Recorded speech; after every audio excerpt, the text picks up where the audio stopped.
So this week on the 11th OVC, shooting the carbine mounted while at the Gallop. Is it going to be different results than what we did at the pistol last time? Let's see.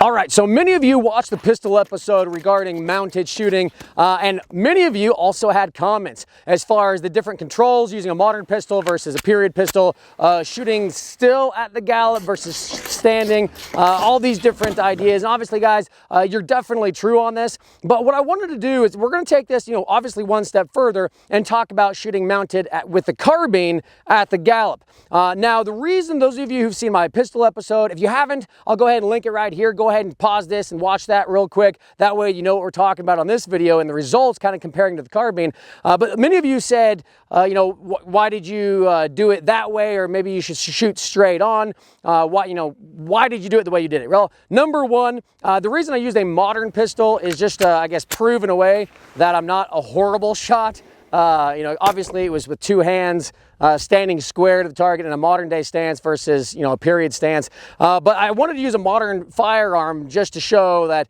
I just don't suck in general with firearms. Number two, the reason I didn't shoot straight on, because you guys, 100% correct, shooting straight on is significantly easier at hitting the target, especially at a moving target when you're also moving. So basically, in a way, you're kind of your target's standing still other than going up and down. The reason I didn't do that is because I didn't want, and you'll see this today with the carbine episode, I didn't want to have the concussion of the firearm right above the horse's ears, even with earplugs. It's not something I really want to do a whole lot. So I used some inspiration from some old World War I and also World War II cavalry videos. I'm sure many of you have seen these to where they're doing drills and running the trails in the wintertime and the summertime. And some of the firearms drills that they were doing was exactly what I did here. They were running along the side, shooting different targets on their right side as they're riding down the trail. So that's kind of what I had for inspiration. Now, moving to the carbine, right? So what I did today, using some of your guys' suggestions, is I didn't do anything modern. I didn't use an AR or anything like that. I went straight with a period firearm. Today, we're using the Burnside carbine. One of my favorites, easy to load at the Gallop, easy to manipulate. The only thing I don't like about the Burnside, those of you who shot Burnsides, is, at least for mine, or the 2 or 3 that I have, the half cock barely gives enough room for you to put a cap on the cone there. So again, for this demonstration, I'm not doing any targets straight ahead of me or over. I'm not shooting over the horse's ears, again, for the concussion of the firearm. I don't want to be messing with the horse's ears. But what we're going to do today is we're going to do me standing dismounted, me standing mounted on a horse, standing, not riding, trotting, or galloping, just, sitting on the horse, shooting the target, and then, of course, culminating with the third type of shot, which is going to be galloping by the target, okay? So that's what we're going to do, and we'll go from there. All right, standing with the Burnside carbine at 10 yards.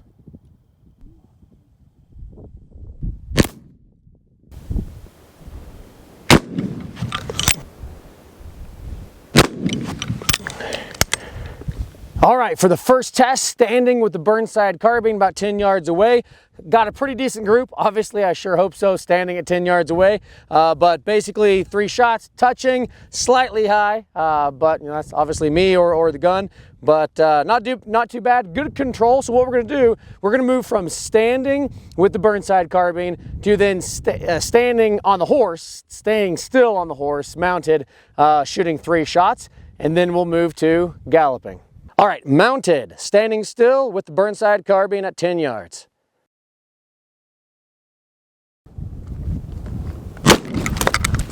One. Mounted at the standstill.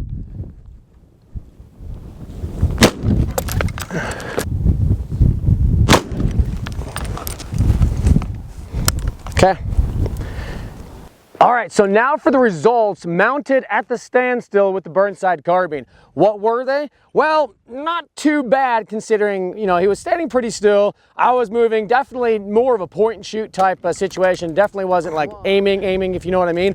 But they're, within a few inches of each other, still on our target here. So honestly, I'll say this, overall, I'm actually pretty happy. So mounted, standing still, not too bad. Of course, remember, we're only about 10 yards away here. So now the fun begins. Let's do this at the Gallop. But before we do that, I'm kind of curious what you guys think. Looking at my previous video with the pistols, comment below, go ahead and pause the video, comment below on what you think the results are going to be. Am I going to get one of the 3 targets on the black? Am I going to get anything on the cardboard at all? Let me know. Tell me how much confidence or lack of confidence do you have in my abilities? Go ahead and comment below. Let's see what we do galloping. Mounted galloping, hopefully around a 10-yard mark. Here we go.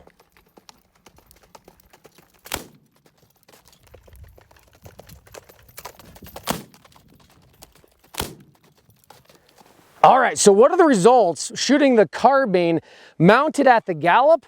Well, I'm sure it's probably what you guys thought it would be, considering what you saw in the pistol episode. The result is I shot around 6 shots. I was originally going to shoot 3, but after 3, the 3rd shot I actually got on target here, actually windage-wise, almost perfect. Actually, I would say perfect. Elevation, obviously just a little high. And then I continued on to shoot about 3 more shots. And on the 5th shot, I hit the board right over here on the upper left-hand side that you can see here.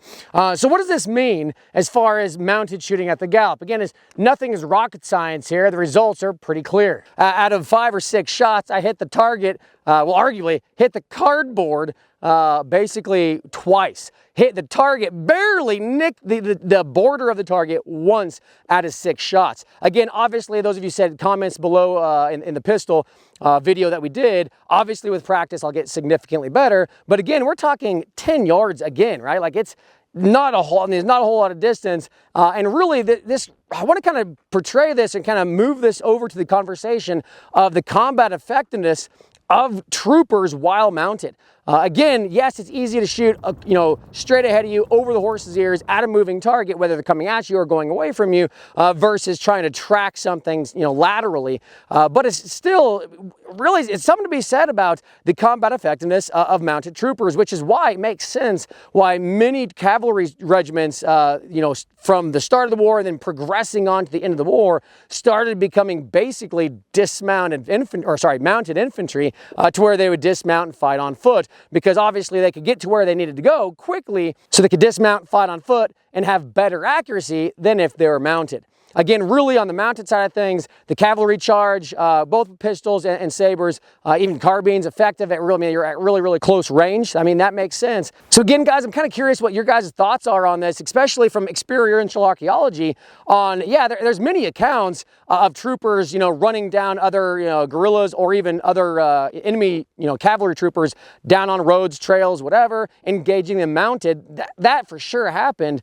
But obviously this kind of speaks volumes of how many people that you hear about got away or ran away, or they're shooting all over them and they got away. You see movies or videos or TV shows showing people on an onslaught of it's running down with horses, and there's 20, 30 people shooting at him, running horses. There's a guy ahead of him running horses, and you wonder how in the world can that guy get away when there's like 30 dudes shooting at the guy, right? Well, this lends some credence to that significant plausibility to that scenario. So, to sum up, dismounted, standing, obviously pretty good group.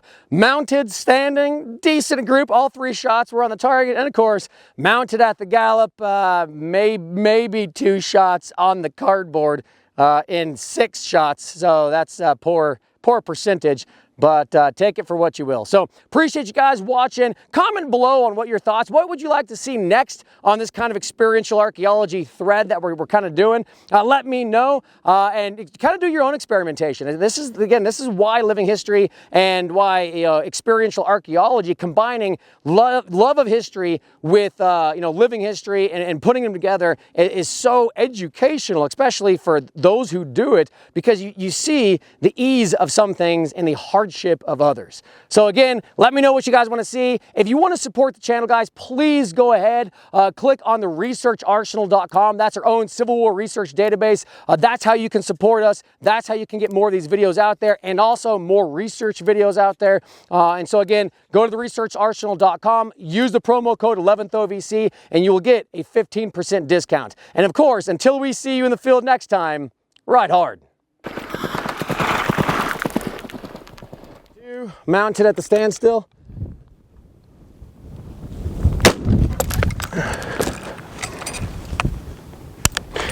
Whoops. Close enough. Huh? Close enough. I hit the pole. Oh!